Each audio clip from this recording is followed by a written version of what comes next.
وەڵامدانەوەی پرسیارە سەردەمیەکان بەرجی سێیەم نووسینی مامۆستا محەممەد فەتحوڵڵا گولان.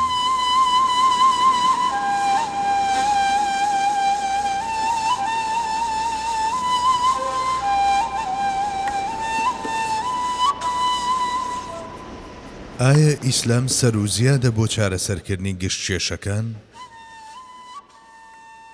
بەڵێ، سەر و زیادە.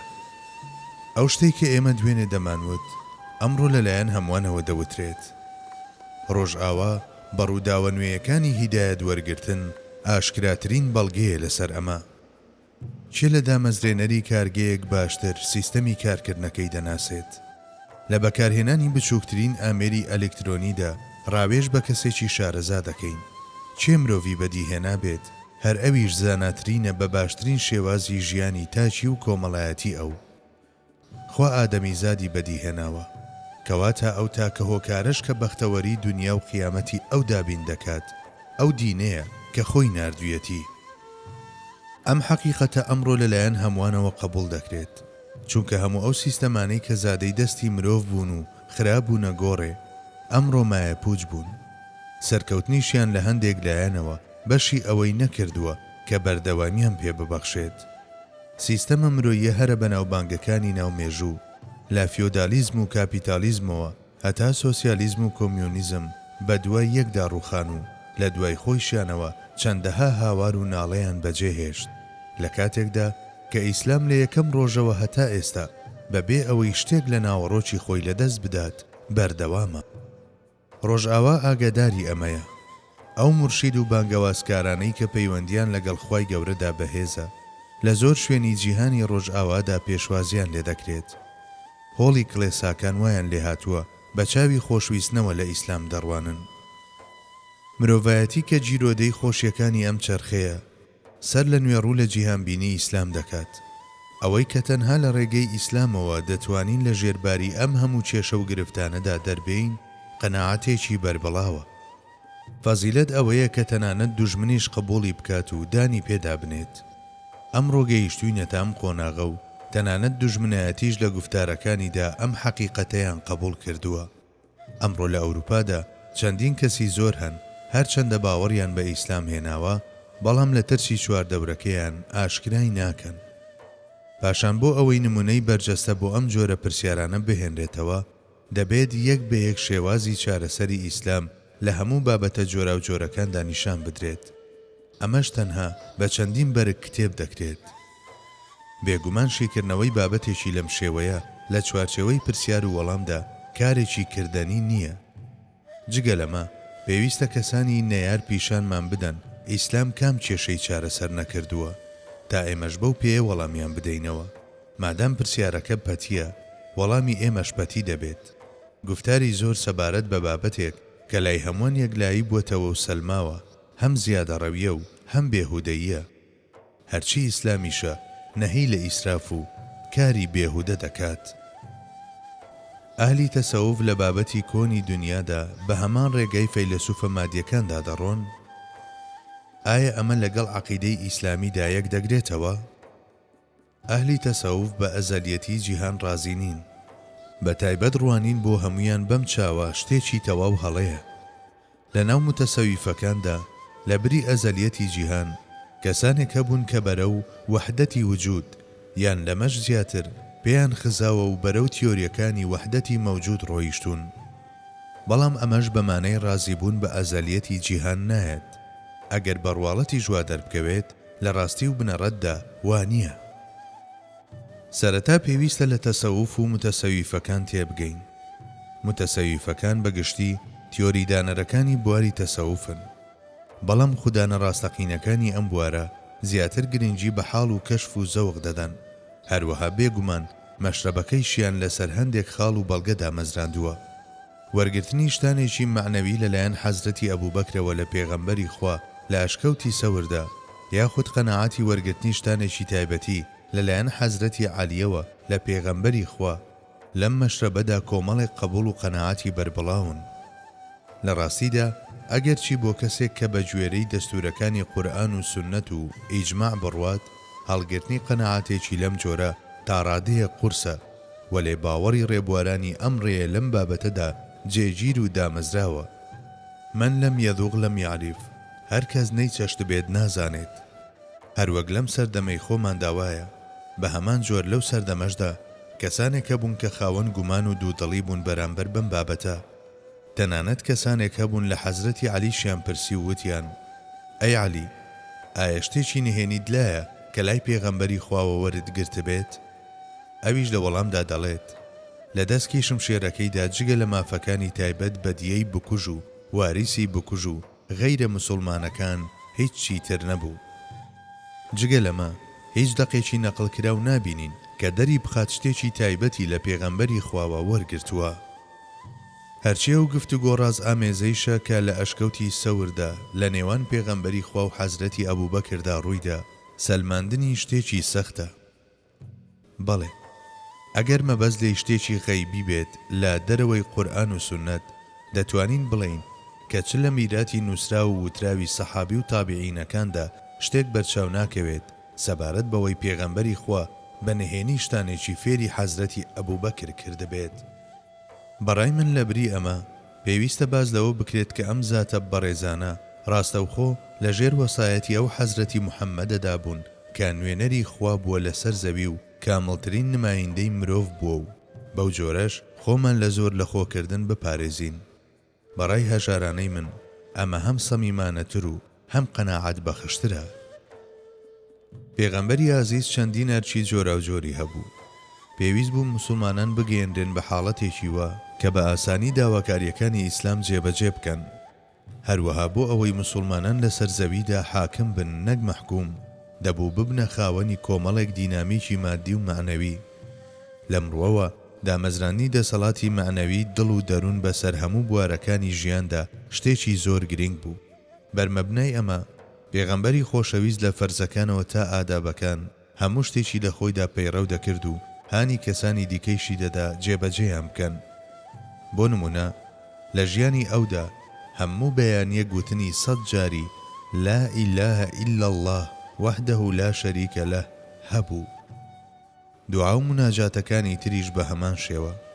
ئێمە لە نوێژەکانی شەو و ڕۆژماندا تەنها دەتوانین یەک لە دەی ئەوە بخوێنین کە ئەو خوێندوێتی.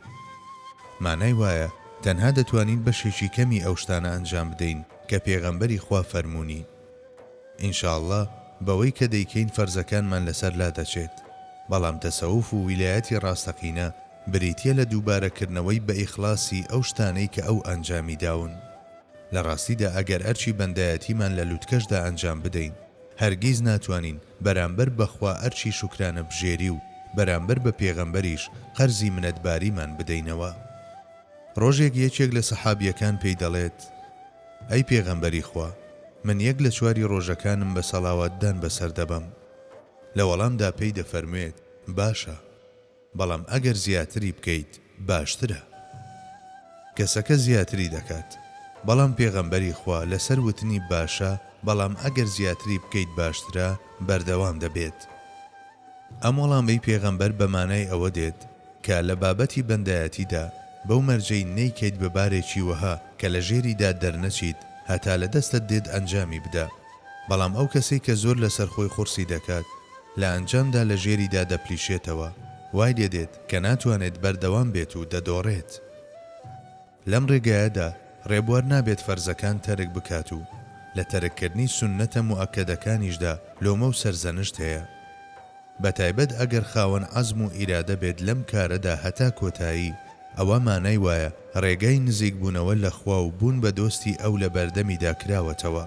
ئەم لایەنە ناوەچەی پێغەمبەری خوا کە گەشتکردن بە دڵ و دەروونەکان دەبەخشێت بە باتنی موحەممەدی ناوی دەرکردووە. کەسێک کە دەچێتە سەر ئەم ڕێگایە بە ئیزنی خوا دەبێت بە پاڵێوراوێکی تەواوەتی بۆ بوون بە سۆفیەکی خاوەن ئیمان و پارێزکاری ڕاستەقینە لە ویلایەتدا. ئەم ئەرکەی پێغەمبەری خوا 1-2 سەدە لە دوای خۆی بەرەو لە بیرچوونەوە ڕۆیشت. قورئان دەخوێنرایەوە بەڵام لە قوڕک زیاتر نەدەچوە خوارەوە. فەرمودەیان دەخوێندەوە بەڵام ناوەڕۆکەکەی لە دەروونەکاندا ڕەنجی نەدەدایەوە. قسەی جوانیان بۆ دەم کۆتکردنی ئەم و ئەو دەوت، وەلێ ئەم گوتانە لە قوڵایی دڵەکاندا هەیەجانی دروست نەدەکرد. لە پێناو گەڕاندنەوەی دین بۆ بنچینەکەی و بە زواندنی هەمان عەشق و هەیەجانی جاران لەناو موسڵماناندا کەسانێکی وەک نوێکارەکان بە دەرکەوتن.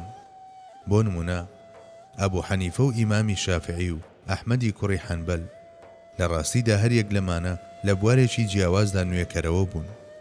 ئەم زاتە مەزنانە کاتێک بینیان هەیەجان و جۆش و خرۆش لە خەڵکیدا مردووە بە دوای چارەیەکدا گەڕان. لە پێناو ڕاکێشانی سەرنجەکان بۆ لای سوننەت خوێندنگە و خانەقایان دامەزراند. خەڵکیان بۆ لای ئەم دامەزراوانە بانکێشت کرد. بە گوێرەی ئاستی تێگەیشتنی خەڵک ئامۆژگاریان کردن. ئەمانە کەسانێکی خەمخۆر و دڵسۆز بوون. هیچ لایەنێکی لار و لوێریان نەبوو. هەر شتێک کە دەیانوت یەکسەر لە ناو کۆمەڵەکاندا جۆش و خرۆشی دەبزواند. ئەمانە کەسانێکی بەهێزی وەها بوون. لە هەر جەیەکدا بوونایە کایەیەکی بەهێزی موگناتیسیان بە دەوری خۆیاندا دروست دەکرد. ئیبراهیمی کوڕی ئەدهەم و فوضەیلی کوڕی عیاض و جونەیدی بەغدادی و بیشری حافی و ئەحمەدی کوڕی حەنبەل نمونەی ئەم زاتە زاهیدانن. ئەم زاتە بەهێزانە خەڵکیان لە دەوری خۆیان خڕ کردەوە و پاشان ئەوراد و ئەسکاری پێغەمبەری خۆیان لە شێوەی وانەدا پێدەوتنەوە. بەم شێوەیە و لە سایەی ئەم زاتە ناوازانەدا دڵەکان دیسانەوە ڕوویان لە خوا کرد. تاوای لێهات هەمووان وەکو مورید لە دەوریان کۆبوونەوە. لە دوای شیانەوە قوتابخانە جۆرا و جۆرەکانی تەسەوف بە دەرکەوتن. لە دوای ئەمە و لا ڕۆژگارە جۆرا و جۆرەکاندا تاریقەتەکانی وەک قادری و ڕیفاعی و مەولەوی و نەقشی دامەزران و لە ڕۆژگاری خۆیاندا جیهانی ئیسلامیان نوقمی نور کرد. لە ناو ئەمانەدا مرشیدانی وەکو ئیمامی ڕەبانی کە شوێنکەوتنی سوننەتیان کردبووە بناغە و سوننەتیشیان کردبوو بەڕابەر بۆ خۆیان ئەم دەستورەیان دانابوو. تەنها ئەوانە دەگەن بە کەناری ڕزگاری و سەلامەتی کە سوننەتی پیرۆز ڕابەریانە پێداگرانە خەڵکیان بەرەو ڕێگای پێغەمبەر ڕێنمایی دەکرد.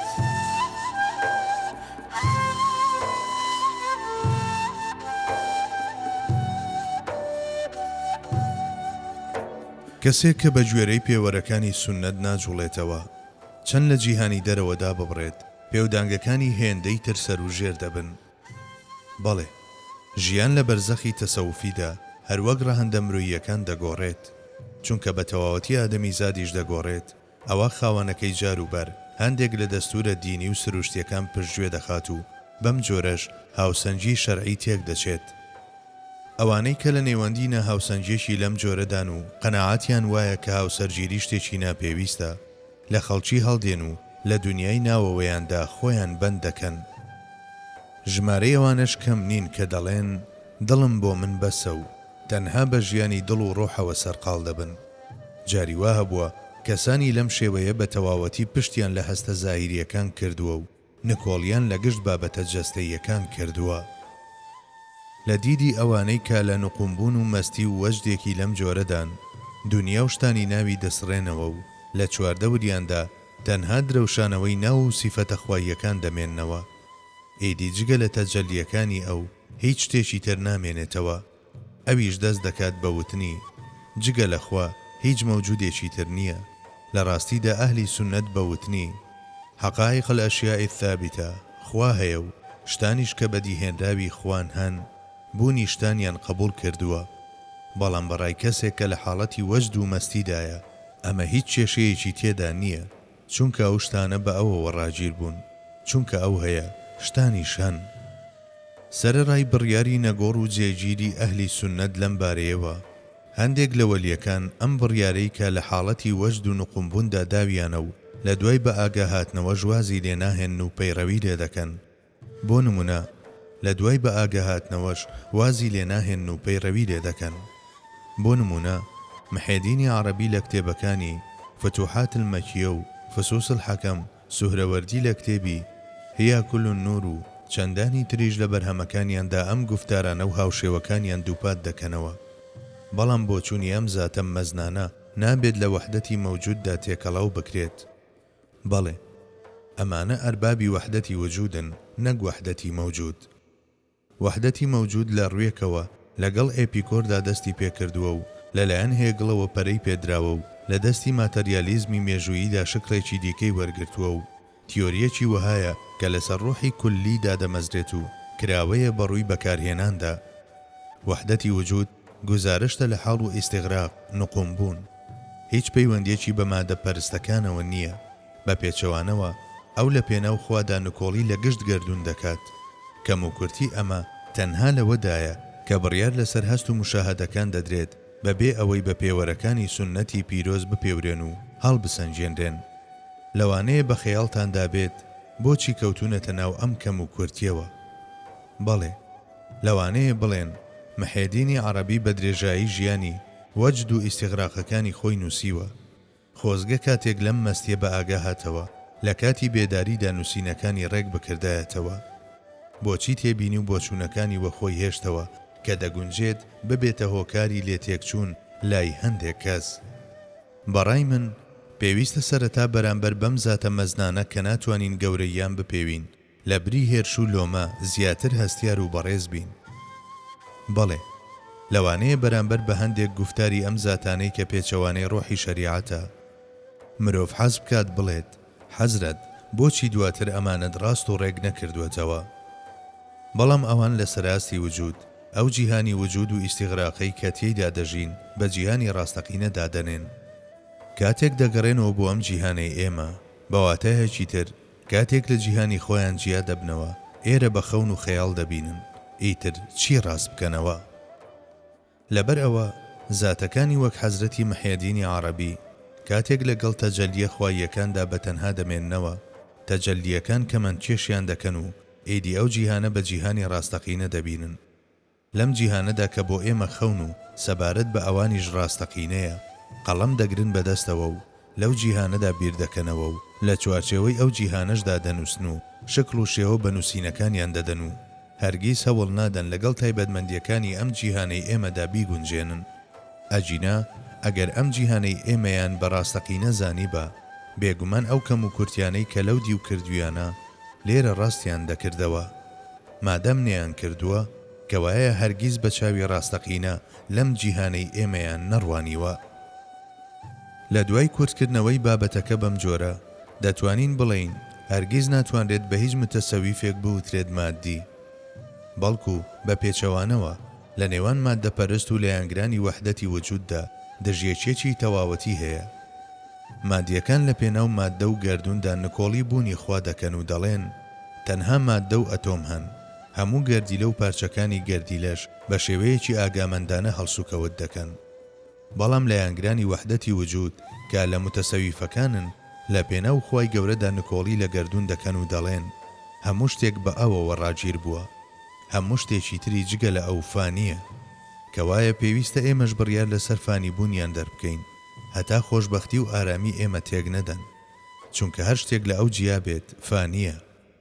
سەرەڕای ئەم جیاوازیە زۆرانەی نێوانیان دیسانی ژوتنی ئەوەی کە ئەم دوانە یەکشت بن ڕاستیەکە ئەقڵ لی تێناگات. هەندێک لە ڕخنەگران بانگەشەی ئەوە دەکەن کە بەشێک لە بۆچوونەکانی پانتەیستەکانی خۆر ئاوا دواتر ترنجێنراونەتە نێوان بەرهەمەکانی مەولانا جەلالەدینی ڕۆمیەوە. جگە لەمە ئیدعای ئەوە دەکەن کە بەنیازی شێواندنی ڕۆحی ئیسلامن. چەندین بیر و بۆچوونی پانتەیستەکان لەلایەن دوژمنانی ئیسلامەوە لە نێو ئەم بەرهەمانە خزێنراون. سەرەتا ناتوانرێت بە دڵنیایی بوترێت هەموو ئەو بەرهەمانەی کە دەدرێتە پاڵ مەولانە هەموو پارچەکانی ناویان هی مەولانان. لەم ڕۆژگارەدا کەسانێکی زۆر بە لێکۆڵینەوە هەندێک لەو بەرهەمانەیان گەڕاندوێتەوە بۆ کەسانی دیکە کە هەتا دوێنێ بە هی مەولانا دەزانران. بۆ نمونە دەوترێت کتێبی فیه مافیه هی ئەفضالی کاشیە. ئەم کەسەش خۆی نیۆ پلاتۆنیستە و بە درێژایی ژیانی هەوڵی زیندووکردنەوەی ئەفلاتۆنیزمی داوە. تەنانەت دەتوانرێت بوترێت ئەمەی کردووە بە ئامانجی ژیانی. ئەم کەسە لە هەمان کاتدا لە حروفیەکانە لە مەسەبی فەزلوڵای حروفیە کە پیتەکان وەکو گەردیلەکانی گەردون ئاژمار دەکەن. مادام تەنانەت سەبارەت بە فەرمودەکانی ژوویستراوە چەندین شتی دیکەیان تێکەڵاو بکرێت، ئەوە لە بابەتی تێکەڵبوونی شتانی هەڵبەسترا و بە بەرهەمەکانی مەولانا و محیەدینی عەرەبیشدا بەڕای من پێویستە دەرگا لەسەر ئەم جۆرە گریمانانەشدا نەخرێت. سەدان زانای بواری سونەت بۆ نمونە بوخاری کاتێک گفتارێکیان دەبیست دەیانزانی هی پێغەمبەری خوایە یان نا. ئەم زاتانەی کە پسپۆری ئەم بوارە بوون کاتێک لێکۆڵینەوەیان لە گفتارەکان دەکرد وەک بڵێ تەستیان دەکرد بەوەی داخۆ بۆنی پێغەمبەری خوای لێدێت یان نا.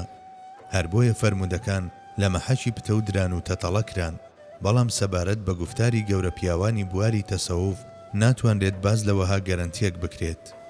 جگە لەمە محێدینی عەرەبی وتویەتی هەر کەس لە حاڵی ئێمەدا نییە و لێمان تێناگات با کتێبەکانی ئێمە نەخوێنێتەوە.